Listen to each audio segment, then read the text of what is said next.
Well, good day, everyone. My name is Roger Scott, and I'm the head trader for Wealth Press. And today is actually Friday, and it's been a long week, and it's been a crazy week in the markets with a lot of data. And what do I always say? Let's get into it right now. So the stock market fell Friday in Europe and Asia, and Wall Street appeared set to slip on the open as tension between U.S. and China over the issues like pandemic and Hong Kong's autonomy spooked investors. I mean, really, is this a good time to start tension with China once again? U.S. and China officials have been trading harsh rhetoric recently on everything from Hong Kong to the response to the coronavirus outbreak.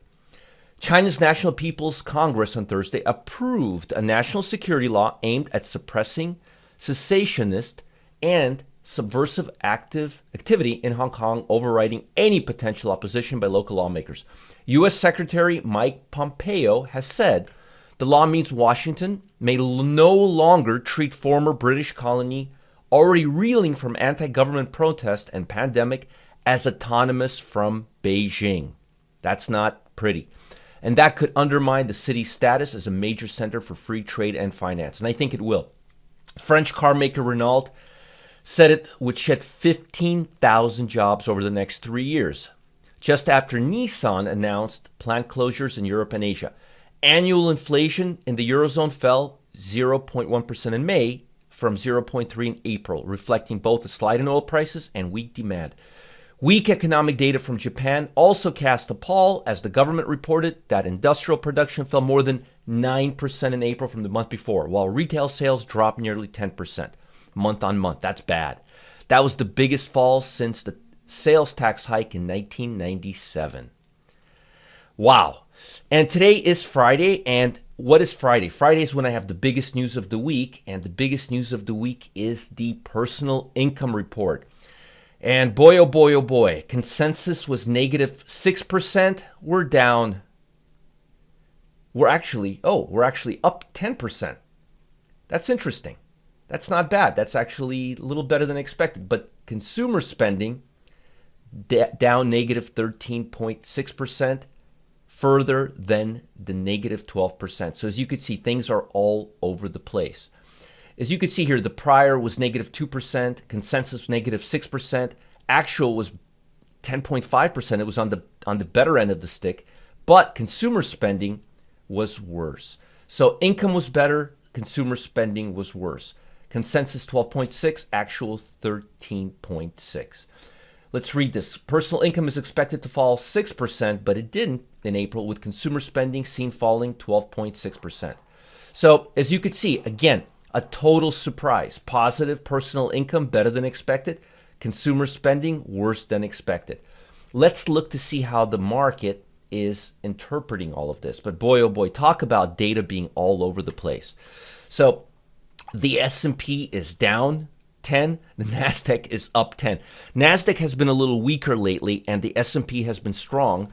Let's see if the S&P 500 or the SPY is finally above the 200-day moving average, because that's been the big thing this week. So here's the thing, and I want you guys to pay attention. The rule of thumb is this, and I've done this over several back tests, and I've mentioned this over the past few days.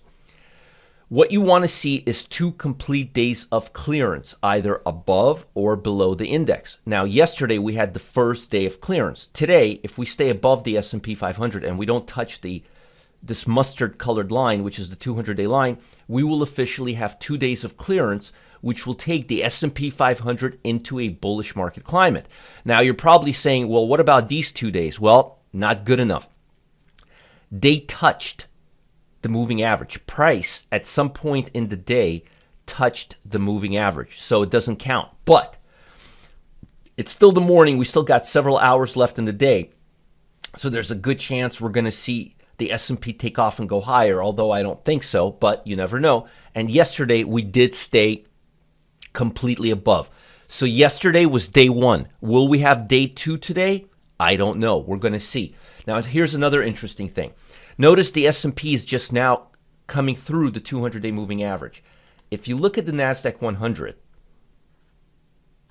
you will see that we are strongly above the 200-day moving average. But here's the thing. The last few days, the NASDAQ has been underperforming the S&P 500. and the S&P 500 has been outperforming. For example, look at the futures. You could see what I'm talking about. Even right now in the morning, you could see that the S&P is down. Actually, it's a reversal of fortune, but yesterday and the day before, it was the opposite. Now, here is what I think is going to happen. Let me show you the stock fetcher. I believe over the next few weeks, we're going to see technology. We're already as of yesterday, consumer discretionary already took a back seat to healthcare. I think that technology is also going to take a back seat to healthcare. I think healthcare is going to start leading, and technology and consumer discretionary are both going to be following it. Now, when technology and consumer discretionary are not next to each other, that means the market is either overbought or fragmented, and we're seeing that right now because the NASDAQ has been going nonstop since the crash a little over a month and a half ago. Take a look at this. I mean, you could see this for yourself here. Let me show you. This is the futures contract, but you'll get an idea. Look at this. We went down, literally, talk about a V-bounce, right? And we're still trading above the 20-day EMA, which is a really bullish indicator. But I think it's too much too fast. So I think the NASDAQ 100 is going to start cooling off a little bit, possibly hit the 50-day moving average, while the SPY, or the S&P 500, is going to propel a little higher. At least that's what it looks like right now. And if that happens, you're going to see technology cool off and go to second place, and healthcare go to first place, which, by the way, is what I've been anticipating over the past several weeks. Consumer discretionary and technology. I want you to understand something big. Apple, is it consumer discretionary or is it technology? It's both. How about Amazon? Is it consumer discretionary or is it technology? It's both. You see what I'm saying? There's not a fine line between consumer discretionary and technology. There is with semiconductors, but once you start getting into the computer companies and the technology companies and companies that provide services and products like Amazon or Apple, you start getting into this gray area. So tech and consumer discretionary should always be next to each other. They're best friends. They should always be next to each other. And they're not. And there was a period of time before the crash occurred, while we were actually right here, before this crash occurred, back in February, where you had this technology and consumer discretionary totally out of whack. They were like 8th place, 1st place. And I was telling everybody who would listen, and you could look at my old videos, that that's not normal. That's a fragmented market. So you always want to see technology and consumer discretionary next to each other. As they get further out of line, that's telling us markets are getting out of whack. It's a really good indicator for that. And again, nobody seems to be talking about it. But healthcare should go number one, and technology should take a back seat. Why?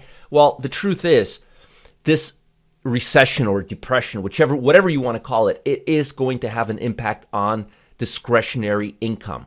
And consumer discretionary and technology, again, they come from the same wallet. When people are not making money, they don't spend money on technology as much. So I'm expecting technology to take a back seat over the next few quarters, while healthcare is being funded by governments, by grants, by large institutional traders. There's not that much retail or consumer money going into healthcare. And that's, I believe, in my opinion, that's going to be the biggest focus over the next 2 quarters. So don't be surprised to see healthcare outperform technology and technology move back to second or even third spot next to consumer discretionary. And again, whenever you see consumer discretionary and technology not right next to each other, it's telling me that markets are getting a little overwhacked or getting a little overbought or getting fragmented. It means they're not in the normal rhythm of things. The further these two get away from each other. So they're still not that far apart. The only thing between them is healthcare. And if you look at yesterday, look at yesterday, technology and consumer discretionary, and look at today, technology, healthcare, consumer discretionary. Told you it was going to happen. It was just a matter of time. Now, the key right now is to keep your eye on the S&P 500 and to see whether it continues to outperform the NASDAQ or not. If the S&P continues to outperform the NASDAQ, there's a good chance we're going to see more sector rotation. And if the NASDAQ goes back to number one spot, then the odds are you're still going to see the same type of market that we've been seeing for the past few weeks or longer, actually. But again, don't expect a raging bull market right now in light of all the stuff that's coming out. Markets appraise everything ahead of time. And right now, with the GDP being down 5% as of yesterday, it's going to cool off a bit. So don't expect to see utilities, industrial, consumer staples start coming up a little bit, and technology and consumer discretionary taking a back seat. But even when they take a back seat, they should be next to each other. Whenever they get further apart than next to each other, that means the market has to go through something. It has to become one again. It becomes fragmented. It becomes overbought. It becomes like a puzzle, and that puzzle has to come together. So always keep your eye on technology and consumer discretionary. When they're not next to each other, that's a big red flag for the market. And folks, any good gambler knows that you never tip your hand, right? Everyone knows that. And you always save your best card for last. Come on, you guys have been doing this for a while. While I'm not in the business of gambling with my money, I do have an ace up my sleeve. My number one new stock pick that's primed to soar. This new $2 trillion stimulus package has dealt Wall Street a fresh hand. And I mean a fresh hand. And I'm about to play the trump card. Oh yeah, the trump card is coming out. Click the link below or the button at the end of this video to see what I've got up my sleeve. That's right. I'm going to play my best card last, and it's the trump card, and you don't want to miss out. Follow the link below or the button at the end of this video. Don't miss out. I'm saving the best for last. Talk soon, and have a wonderful, blessed weekend.